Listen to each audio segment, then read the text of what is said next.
المغاربة كيطالبوا بإسقاط الفساد، كيطالبوا بإسقاط التطبيع. وشكون هو الفاسد الأكبر؟ وشكون هو المطبع الأول؟ ماشي الملكية؟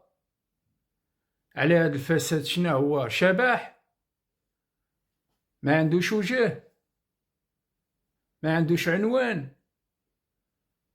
الفساد عنده عنوان وعنده وجه، وهو القصر. التطبيع معروف شكون اللي المطبع. حنا غادي نبقاو نطالبوا ديما بالاشياء ونخليو العين ونبداو ديما نقصدوا اليمين واليسار.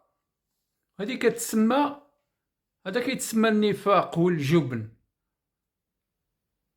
المفترس ديما في الخطابات ديالو كيقول لنا خص تغيير العقليات. العقليه اللي خصها تغير وهي عقليه الجبن والنفاق، ابتداء من القصر اللي كيعطي المثال والقدوه، اللي كيخاطب الناس بالايات وكانه الرسول.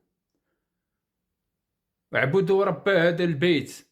هذا الضحك على الدقون في 2025. ما كاينش شي حل اخر. المغاربه غادي تخرجوا العام اللي جاي، ومن هنا 10 سنين، ومن هنا 30 عام معمر الاحوال ديالكم غادي تتبدل ابا عن جد.